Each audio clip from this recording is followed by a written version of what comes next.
25 سنة والعمر لساته بمد. سألوني سؤال شو عملت، من جواب أنا تهرب، ما لقيت أي جواب، ما لقيت غير كل عتاب على العمر الماضى وراح. كل يوم نفس الجراح في حياتي اللي ماشيها على سكة طريق الأموال. اختلفت فيها أرقام الأيام، فيها الأسماء تاهت. ماتت تحلم الأحلام اللي أنا حلمتها. أصبحت ساجين مظلوم بسبب قضية حملتها. يوم على ظهري ما تعبت ولا مليت، بس شديت رحال العمر بسجني لحالي بكيت. ما حد سمع آهاتي، ما حد اهتم لحياتي، ما حد حاول يوقف بصفي يواسيني. حياتي مكرسة كلها بغرفة حاطة لمبر صب خطوط أفقية عدد رم بتعد سنين. المرة اللي بتمر قدام عيوني كانها خطر طوالي من الأحزان، من صور الماضي اللي فيها كنت بحلم.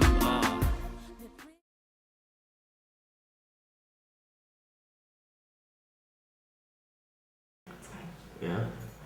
Okay, first of all, when we talk about Palestinian students who are studying under the occupation and the daily life of those students, we know that the first thing is targeting from the occupation is the education in Palestine, because they know that with the education that the government will be developed, and the occupation has been target the Palestinian education since long time ago, since 1948.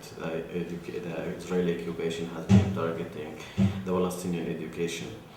And there were many schools during the first Intifada, and before the first Intifada, the Israeli occupation has been demolished and has been closed, especially the one who's in the refugee camp, because they know that they don't want to give those youth and those students who study and who grow up in the refugee camp to be like educated and to have like a normal life.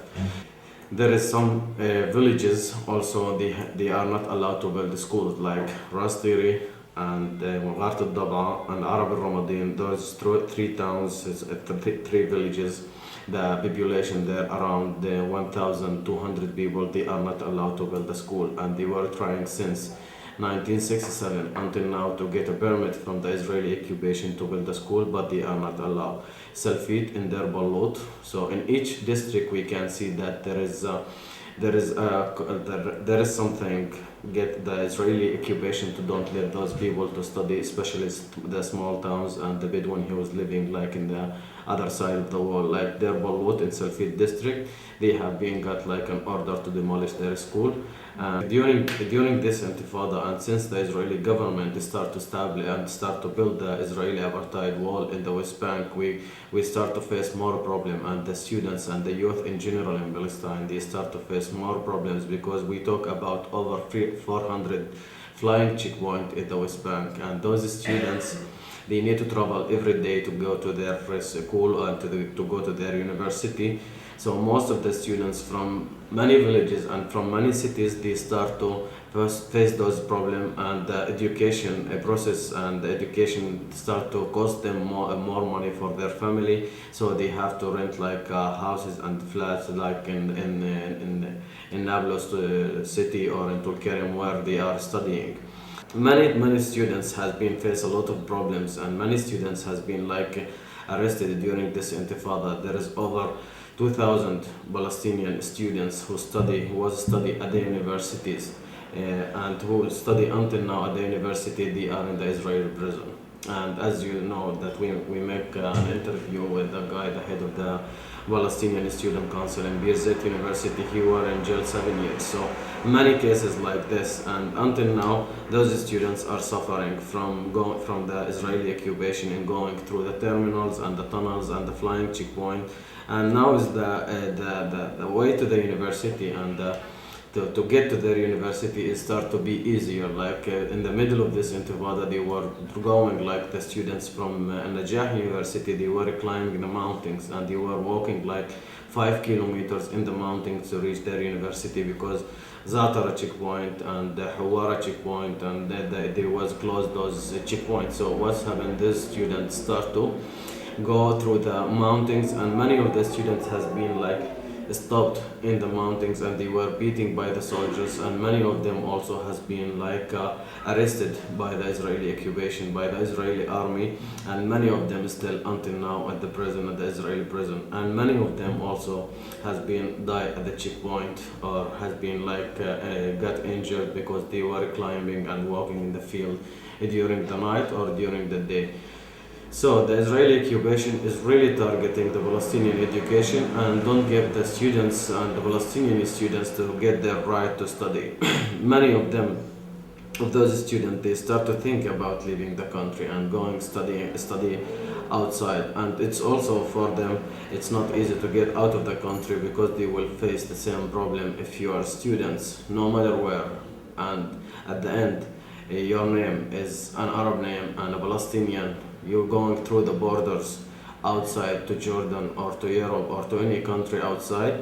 If you are a student, they stopped you at the borders and they interrogate those students. And many of those students who were got a scholarship in India, they were two students got a scholarship in India, and when they came back, they were arrested. The one who got scholarship before the Americans will occupy Iraq, many of them they were arrested and they were not allowed to go back to continue their studies in Iraq. So many of those students has been faced problem, neither the one who's inside and the one outside. At the end, the occupation is targeting everyone in the country and not only the students, men and women and kids and boys. Everyone is targeted by the Israeli occupation.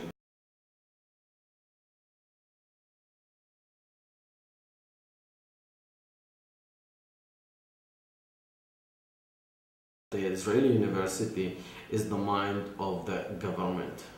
The Israeli university is the one who is mobilizing, the one who is doing all the work or the hate or develop the racism against the Palestinian, because this new generation, for example, when in 2002, September 2002, NGOs, when they was working the surveyor to build the wall. So they were students who study at the university, they were taking and drawing the path of the wall in GUs. So they were taking them to do the trainings of those engineers to start the work in the ground in the Palestinian land, to learn them, to give them a training in the Palestinian land. And also all the economy, the Israeli economy is going out of the Israeli university.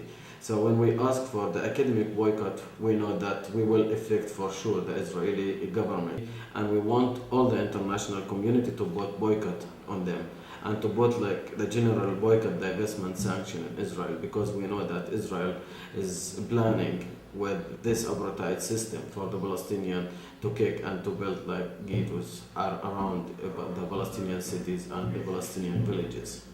So with this, with the boycott, divestment, sanction, with the academic boycott, with the culture boycott, with the sport boycott, with all kind of boycott that we can support the Palestinian case, we can get the Palestinian new generation the chance to live in their free country in the future.